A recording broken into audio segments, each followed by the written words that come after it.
Communication is the lifeblood of human connection. It's how we share our thoughts, ideas, and feelings with the world.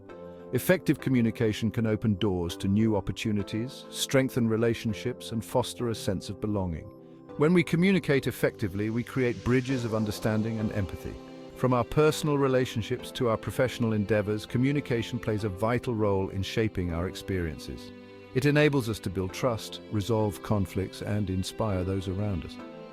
Mastering the art of communication is an invaluable investment in our personal and professional growth. The way we communicate can either build bridges or erect walls. When we approach communication with intention and skill, we create a space for meaningful connections to flourish. On the other hand, poor communication can lead to misunderstandings, conflicts, and missed opportunities. Learning to communicate effectively is an ongoing journey of self-discovery and growth. It's about understanding ourselves better, developing empathy for others, and honing our ability to express ourselves authentically. Our voice is a powerful instrument. It can inform, inspire, and move people to action. Public speaking provides a platform to share our ideas and passions. Yet, many approach it with fear. What if we could transform fear into empowerment? Julian Treasure, a sound expert, offers insights into public speaking. He emphasizes authenticity, vulnerability, and connection. By speaking with clarity and conviction, we can captivate and inspire.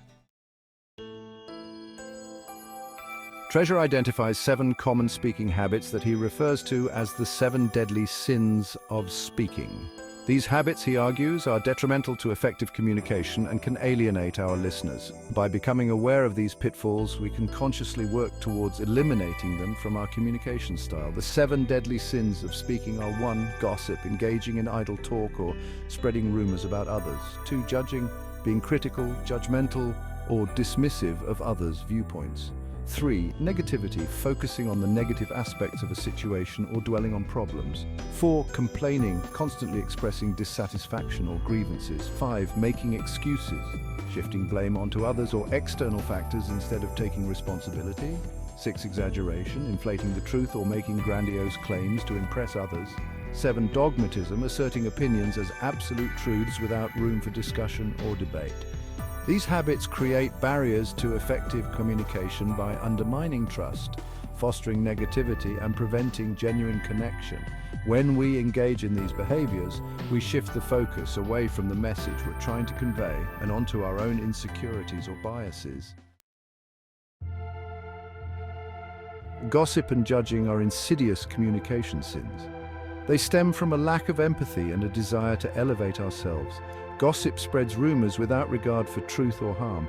Judging forms rigid opinions based on biases. We judge without understanding others' perspectives. Both create a toxic communication environment. They erode trust and prevent true connection.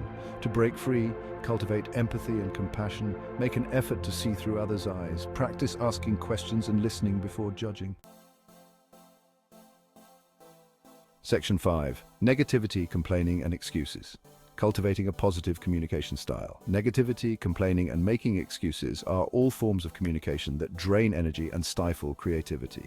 When we focus on the negative aspects of a situation, we blind ourselves to potential solutions and opportunities for growth. Complaining, while sometimes cathartic, can become a toxic habit that perpetuates a cycle of negativity.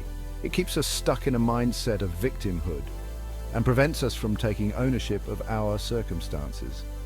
Making excuses is another way we avoid taking responsibility for our actions and their consequences. By blaming external factors or other people, we relinquish our power to effect change in our own lives. To cultivate a more positive communication style, we need to shift our focus from what's wrong to what's right. Instead of dwelling on problems, we can challenge ourselves to find solutions. Instead of complaining, we can express gratitude for the good things in our lives. And instead of making excuses, we can take ownership of our mistakes and learn from them. Section 6. Exaggeration and dogmatism. Speaking with sincerity and openness. Exaggeration and dogmatism are 2 communication styles that undermine our credibility and hinder our ability to connect with others authentically. When we exaggerate, we inflate the truth or make grandiose claims to impress others. This can backfire, however, as it often comes across as insincere or even dishonest. Dogmatism, on the other hand, involves presenting our opinions as absolute truths without any room for discussion or debate. This closed-mindedness can alienate others and prevent us from learning from different perspectives. To communicate with sincerity and openness, we need to be mindful of our language and our tone. We should strive to express ourselves authentically without feeling the need to exaggerate or embellish the truth. Instead of presenting our opinions as absolute truths, we can frame them as our perspective, acknowledging that others may have different viewpoints. By being open to other perspectives and engaging in respectful dialogue, we create a space for meaningful conversations to unfold. Section 7. The 4 Pillars of Powerful Speaking. In addition to avoiding the 7 deadly sins of speaking, Treasure outlines 4 essential qualities that contribute to powerful and impactful communication. These qualities, he argues, resonate deeply with listeners and enhance our ability to connect with them on an emotional level. The 4 pillars of powerful speaking are honesty, speaking truthfully and authentically without deceit or manipulation. Authenticity, being true to ourselves and expressing our unique voice and perspective. Integrity, aligning our words and actions with our values and principles. Love, speaking from a place of compassion, empathy, and goodwill towards our audience. When we embody these qualities in our communication, we create a foundation of trust and respect with our listeners. They are more likely to be receptive to our message and to connect with us on a deeper level. Section 8. Active listening, the foundation of effective communication. While speaking is an essential aspect of communication, listening is equally, if not more important. Active listening involves paying full attention to the speaker, both verbally and non-verbally, and seeking to understand their message fully. When we listen actively, we create a space for the speaker to feel heard, validated, and understood. This in turn fosters trust and strengthens the connection between the speaker and the listener. Active listening involves paying attention, putting aside distractions, and focusing on the speaker's words and body language. Withholding judgment, resisting the urge to interrupt, offer advice, or impose our own opinions. Reflecting, paraphrasing, or summarizing the speaker's message to ensure understanding. Asking clarifying questions, seeking to clarify any points of confusion or ambiguity. By practicing active listening, we can enhance our understanding of others, strengthen our relationships, and become more effective communicators overall. Section 9. Vocal warm-ups, strengthening your voice. Just like athletes warm up their muscles before a competition, speakers can benefit from warming up their vocal cords before delivering a speech or presentation. Vocal warm-ups help to relax and prepare the voice for optimal performance.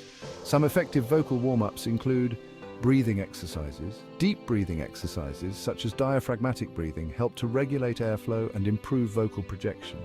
Lip trills, gently vibrating the lips together while exhaling, helps to warm up the vocal cords and improve resonance. Tongue twisters. Repeating tongue twisters helps to improve articulation and clarity of speech. Vocal sirens. Sliding the voice up and down in pitch helps to expand vocal range and flexibility. Practicing vocal variety, experimenting with different tones, pitches, and volumes helps to keep the audience engaged and prevent vocal monotony. By incorporating these vocal warm-ups into our pre-speaking routine, we can ensure that our voice is in top condition and ready to deliver our message with clarity and impact. Section 10. The Journey of Communication Mastery. Mastering the art of communication is an ongoing journey of self-discovery, practice, and refinement. It requires us to be mindful of our communication habits, to be open to feedback, and to continuously strive for improvement. By embracing the principles outlined by Julian Treasure and other communication experts, we can transform our ability to connect with others, build meaningful relationships, and make a positive impact on the world around us. Remember, communication is a skill that can be learned and honed with practice. The more we invest in developing our communication skills, the more confident and effective we will become in all areas of our lives.